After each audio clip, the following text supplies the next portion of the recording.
BEd धारी हम हो चाहे आप हो, ये आज के डेट में सबसे बड़े बेचारे हैं। इनकी जिंदगी का कोई मकसद नहीं निकला, क्योंकि प्राइवेट स्कूलों की स्थिति आप देख ही रहे हो। किसी को 10,000 देते हैं, किसी को 8,000 देते हैं, किसी को 15,000 देते हैं, किसी को 20,000 देते हैं।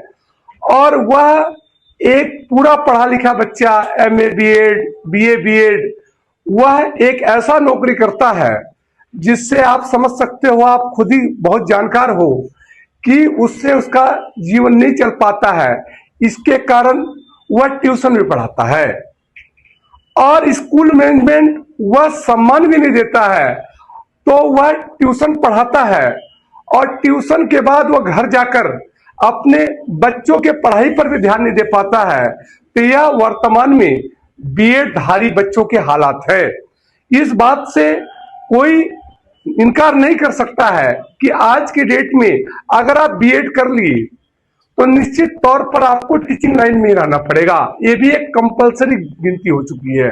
अब इस पे कोई कुछ भी उल्टा पुल्टा बोले, लेकिन सच्चाई से कोई दरकिनार नहीं कर सकता है कि बीएड का दूसरा नाम बेचारा हो चुका है।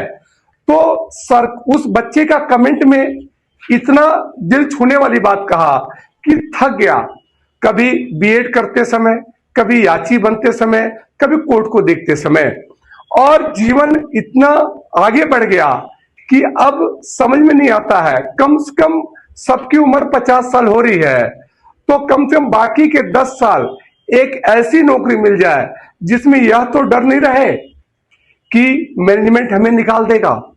कम से कम सुकून की 10 साल की रोटी तो मिल जाए। यह बात आपको भली बात ही पता है कि स्कूल मैनेजमेंट जो प्राइवेट है, एक तो 10,000, 15,000, 20,000 देते हैं और धौंस अलग होती है कि थोड़ी सी छुट्टी हो गया, बीमारी हो गई तो 1 मिनट के अंदर स्कूल से बाहर कर देते हैं। नतीजा आप सब, हम खुद बीएड है आपको बताऊं तो यह समस्या सबके साथ है।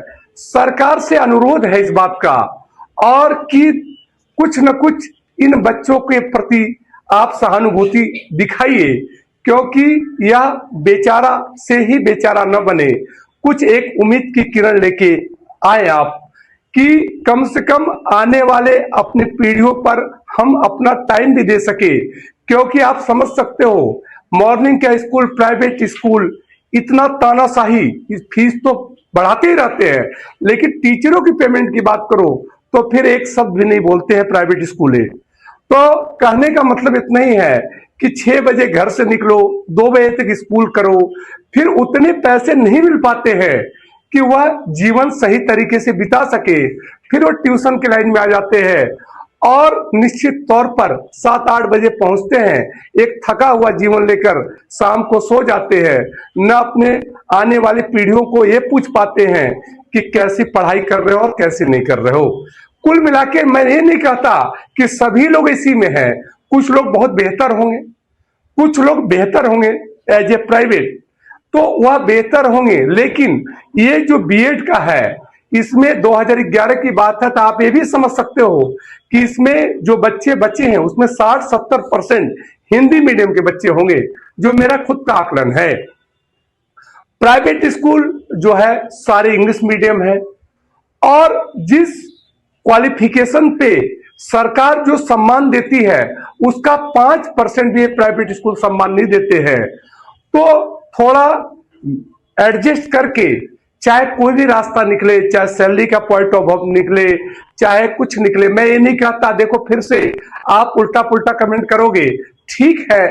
कुछ लोगों का अगर लग रहा है शुरू में जो कह रहे हैं कि हमें 16,000 का लिस्ट में पूरा चीज उन्हें दे दो, लेकिन जो बच भी रहे ना, उनको आगे वाले 10 साल कम से कम एक सुकून का जीवन मिल जाए, कि उनका भी जीवन एक बेहतर हो जाए। क्योंकि जिस उमंग से लोगों ने एमए किया, बीए किया और बीएड किया, और जिस तकलीफ में किया, इसको भी दरकिनार नहीं किया जा सकता है। और ये जो कोर्स है बेसिकली लोअर मिडिल क्लास के लोग करते हैं, ये बहुत हाई प्रोफाइल लोग भी नहीं करते हैं। तो उनका जीवन एक संघर्षमय जीवन है। इसलिए 72,825 की जो वैकेंसी है, जो 2011 में हुआ है, मैं आपसे और सभी से यही कहूंगा कि जज साहब तो हमारे पूरी तरह से पक्ष में हैं। भगवान स्वरूप हैं।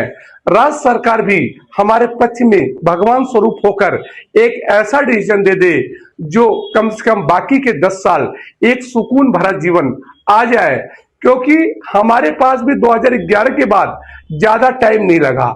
निश्चित तौर पर 2023 में एक बात आई कि बीएड वाले प्राइमरी में नहीं जाएंगे, ठीक है, लेकिन 2022-23 का एक है, ये 2011 है।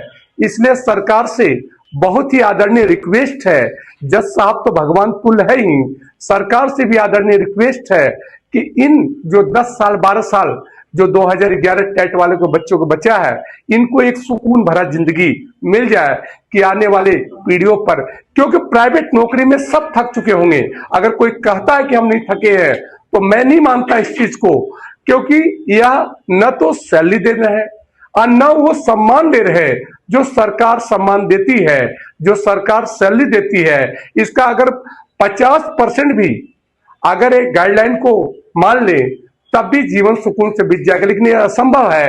हर पल नौकरी पे तलवार लटकी रहती है, और वो भी वह नौकरी जो मजबूरी में किया जाता है कि हम बीएड है, हम जाए तो कहां, हम दूसरा कोई काम भी नहीं कर सकते हैं। तो इस बात को देखते हुए हमारा सरकार से मांग है और रिक्वेस्ट है कि हम बच्चों पर इन बातों पर, जिसे अभ्यर्थी कह रहे हैं, कि थोड़ा सा इस पर एक सही दिशा का और एक सुकून भरा जिंदगी का कोई आदेश भरा आप दे, जिससे हमारा आने वाले वक्त, आने वाला उम्र और आने वाली पीढ़ियों को हम समय दे सकें। नहीं तो ये प्राइवेट नौकरी के जो हालात है, खासकर प्राइवेट स्कूल की, वह सभी आप समझते होंगे। इसमें जो भी हमारे वीडियो देख रहे होंगे या बीएड किए होंगे, इसमें से उम्मीद है 80% लोग कहीं न कहीं प्राइवेट स्कूल में कार्यरत होंगे जो अब तक सरकारी नहीं पाए हैं। तो इनकी दशाहीनता को देखते हुए आप सरकार हो, आप कुछ भी कर सकते हो, तो आप हमारे जीवन को बचे हुए 10 साल जो बच रहे हैं अभ्यर्थियों के, उसको सुकून भरा दे, ऐसा हम उम्मीद करते हैं। जो आपका कोटि कोटि से धन्यवाद करेंगे हम कि कम से कम यह बीएड किया था तो अंतिम के 10 साल तो सुकून भरा, 12 साल तो सुकून भरा चल गए। निश्चित तौर पर कुछ बहुत टैलेंटेड होंगे, उनका बड़ा काम होगा, वो बहुत बड़ी कोचिंग चला रहे होंगे, वह बहुत बड़ा सिस्टम जोड़ रहे होंगे, तो वह देखिए, आप मेरी बातों को बुरा मत मानिए, आपका चल रहा बहुत अच्छा चले, ईश्वर करे और अच्छा करे। लेकिन जो बच्चे इस प्राइवेट स्कूल के गर्त में आ चुके हैं, उनसे बचाने का सरकार ने एक मौका हमें भी दे, जो आने वाले हिसाब से हम भी अपने जीवन को जी सके।